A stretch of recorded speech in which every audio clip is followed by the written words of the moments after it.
네, 안녕하십니까. 스타플레이 굿맨입니다. 자, 오늘은 2024년 2월 14일이고요. 11시 48분입니다. 저번에 제가 음봉매매 진법에 대해서 말씀을 드렸는데, 오늘은 그 세 번째 편입니다. 개인에게 유리한 음봉매매 진법인데, 이제 상한가 이후에 이제 상한가가 발생을 하면 상한가 이후에 음봉매매를 적용해서 수익을 내는 방법에 대해서 설명드리도록 하겠습니다. 뒤쪽에 한성크리텍에 대해서도 좀 말씀을 드릴 거고요. 이것을 보시기 전에 음봉매매 진법 1편이고요.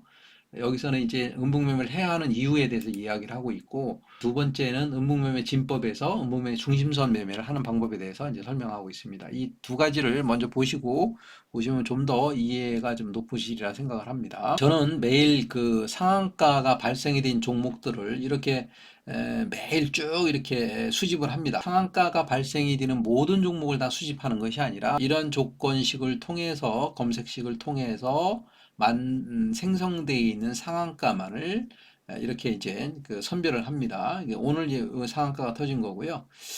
요거는 어저께, 요건 그저께, 요거는 그 전전날 이렇게 되겠죠. 보시면 요거 이제 제가 공개를 지금 하고 있으니까 보시고 그대로 만들면 됩니다.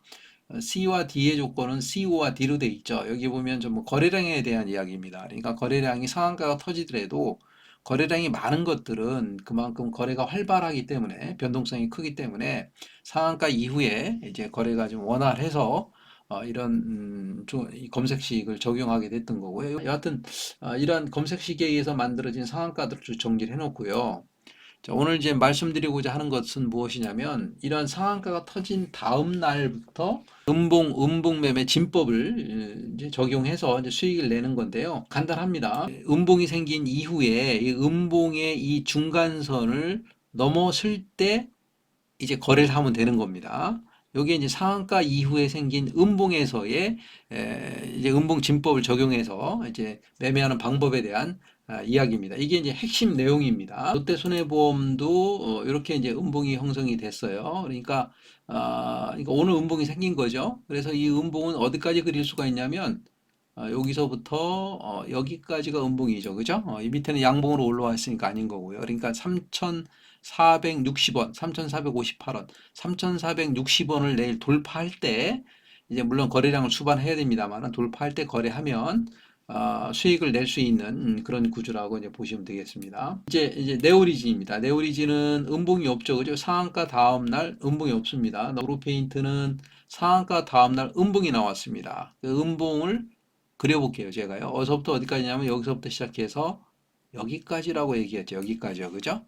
그러니까 12,099원입니다. 그러니까 12,100원이라고 보고요. 12,100원에 줄을 한번 거보겠습니다. 오늘 12,100원을 통과했는데 이제 분봉을 한번 보겠습니다.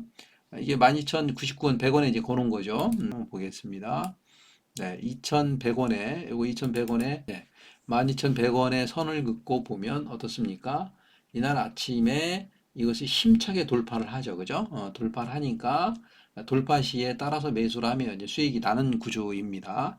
근데 실제적으로 이것은 돌파하고서 매수 기회를 주지 않고 이제 3분봉입니다. 이게 매수 기회를 주지 않고 올라갔기 때문에 이 경우는 조금 매매하는데 좀 난해한 점이 있겠죠. 그래서 거의 뭐 5% 정도 보면 오늘 종가에 보면 12,100원 밑에서 이렇게 끝났는데 어땠습니까? 이것도 저항받고 끝나죠. 12,100원이라고 하는 이 선은 결국에는 앞에서 만들어진 음봉의 중간선이지만 에너지의 어떤 매수와 매도의 어떤 균형점으로 저항을 받는 이런 모습을 좀 나타내고 있는 거죠. 아마 내일 12,100원을 급하게 통과를 시키거나 또는 12,100원 그리 높지 않은 부분에서 갭상승해서 내려왔을 때 12,100원에서 지지하는 걸 보고 매수하면 되지 않을까 싶습니다. 한미반도체 보겠습니다. 한미반도체 일봉입니다. 한미반도체 일봉을 보면 이렇게 나와 있고요.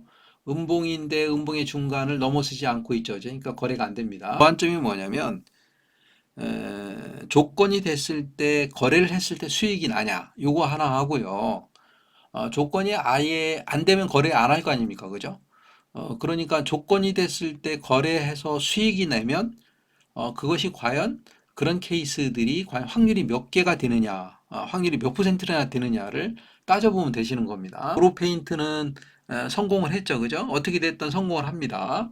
뭐 돌파시 매수를 하든 뭐 성공을 합니다. 네오리지는 조건이 안 되니까 안 되는 거고, 그다음 한미반도체도 이렇게 요까지가 음봉이네요. 그죠? 음봉의 반을 올라오지 않았으니까 당연히 거래가 안 됐겠죠. 고려제강 보겠습니다. 고려제강 음봉이 생겼습니다. 이 음봉의 중심선을 그리겠습니다. 찾아보겠습니다. 음봉이 어디까지입니까?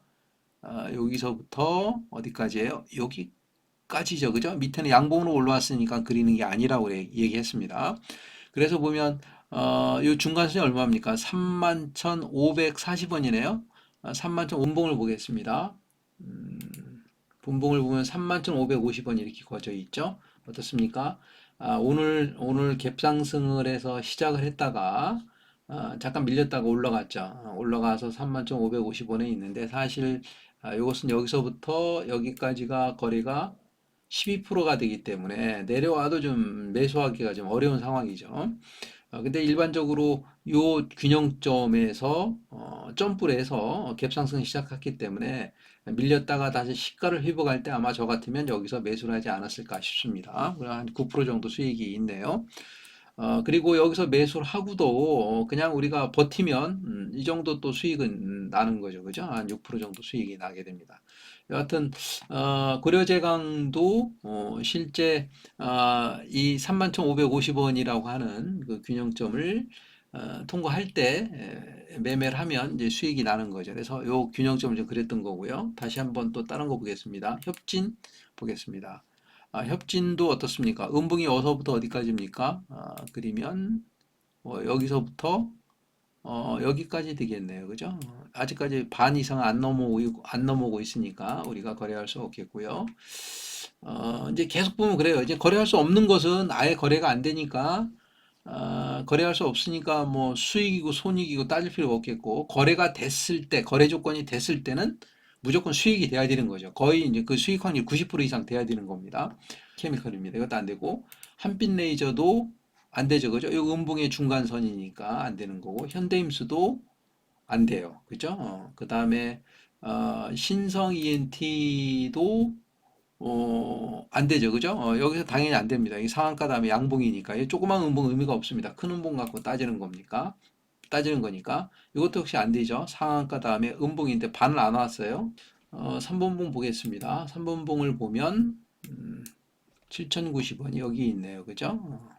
자, 자, 보겠습니다. 뭐냐면, 어, 여기에 상한가 다음날 음봉이고요. 음봉의 중간선 7,000 우리가 90원 걷던 겁니다. 7,090원 보세요. 어떻습니까? 상승했다가 여기서 지지하고 올라가죠. 그죠? 이걸 보고 이거 통과했으니까 이 여기서부터 여기까지의 상승이 사실은 뭐 한 5% 정도가 됩니다.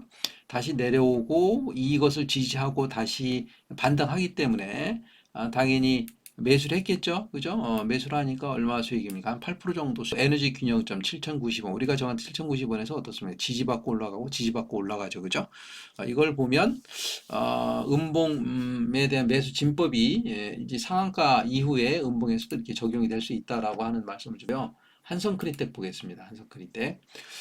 오늘 이제 보려고 했던 건데요. 자, 한성크리텍은 상한가 다음에 이렇게 음봉이 생겼고요. 이런 봉들이 이렇게 생겨 있었어요. 근데 이거 어떻게 거래할 것이냐 보면 이게 상한가 봉이고요. 요 음봉은 시가가 15%까지 올라갔다가 이제 내려온 봉입니다. 음봉입니다. 음봉에 뭐라고 그랬습니까? 중간선 근다고 그랬죠? 중간선을 여기서부터 이렇게 긋고요. 이렇게 긋고 요 중간선을 통과할 때, 또 지지할 때, 돌파할 때 우리가 매수하면 된다 그랬습니다. 보면 되겠습니다. 그래서 2670원에 선을 긋겠습니다. 음봉을 보겠습니다. 2670원의 선이 여기 있습니다. 보시기 바랍니다. 요게 상한가 날이고요. 그 다음날 음봉이 생겼고, 이 음봉을 기준으로 해서 중간선을 긋은 겁니다. 그래서 요게 2600, 얼마라든 2670원으로 거는 겁니다. 2670원으로 거놓고, 그 음봉 다음날부터 거래를 보겠습니다. 어떻습니까? 음봉 다음날 거래부터 어때요? 그 균형점에 2670원 부딪히고 내려오고, 어때요? 돌파했다가 내려와서 지지를 받죠. 지지받고 봉이 하나 생기죠. 양봉이 생기죠. 이때 매수했어도 수익은 나는 거죠. 그죠? 이 수익이 어느 정도 나나 볼까요? 이 수익이 뭐 이 정도에서만 샀다고 쳐도 약 한 7% 정도 수익이 나는 거죠. 확실하게 나는 거니까. 그리고 이것을 그냥 여기서도 보세요. 여기도 지지하고 또 올라가잖아요. 그래서 이 부분에서 또 샀다고 친다면 거의 한 15% 정도 이렇게 손쉽게 수익이 나는 겁니다. 오늘도 역시 마찬가지 이렇게 올라가서 수익을 나는 거죠. 그래서 상한가가 이루어지고 난 다음에 음봉이 생기면 그 음봉에 대한 중간선을 좀 자세히 보시면 우리가 이제 거래할 것이 많다. FNF 홀딩스도 반을 안 넘었으니까 거래할 수 없겠고, 제주은행도 여기서부터 여기 음봉인데 반을 넘어서지 않고 있죠. 그러니까 이제 이거 역시 마찬가지. 예, 우리가 이제 거래할 수가 없는 겁니다. 코릉 모빌리티는 거래가 가능하죠. 왜 그렇습니까? 이 음봉이잖아요. 그래서 음봉에 여기서부터 어때요? 여기까지 선을 긋고 4,040원을 넘을 때 거래하면 됩니다. 이것도 한번 보면 마찬가지 4,040원 넘어갈 때 거래했으면 수익이 났겠죠. 그죠? 몇 프로 정도 났냐면 여기서부터 여기까지 약 한 7% 정도 이렇게 수익이 갖고 오는 겁니다. 그러니까 결국에는 음봉의 중간선을 넘었을 때 매매 조건이 되니까 매수하면 어, 무조건 수익이 난다 이거잖아요. 그죠?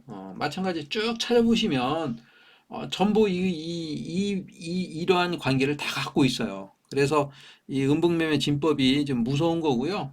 실제 이제 상한가 다음 날 어떻게 매매할지 모른다 하시는 분들은 이런 음봉을 찾아서 음봉이 생긴 것들만 잘 보시고 그 가운데 선을 긋고 돌파할 때 강하게 돌파할 때 따라잡거나 또는 돌파 후 지지할 때 매수를 해서 수익을 내는 방법이 있습니다. 근데 제가 이렇게 소개시켜 드리는 이유는 뭐냐면 실제 상한가 이후에 거래하는 건 굉장히 난해하거든요. 근데 이런 뭐 거래량 분석이나 뭐 주변 여건을 분석하기가 좀 어려운 부분들은 이제 이런 방법으로 하면 조건이 되면 매수하면 되는 겁니다. 그죠? 그러면 수익이 나는 거죠. 조건이 안 되면 매수하려도 매수할 수가 없어요. 그러니까 이 진법은 굉장히 유용하다고 보는 거죠. 거래하시는데 많이 활용하시고요. 앞으로도 요 음봉매매 진법에 대해서 또 4편 또 5편 이렇게 쭉 진행해서 소개를 드릴까 합니다. 고생 많으셨습니다.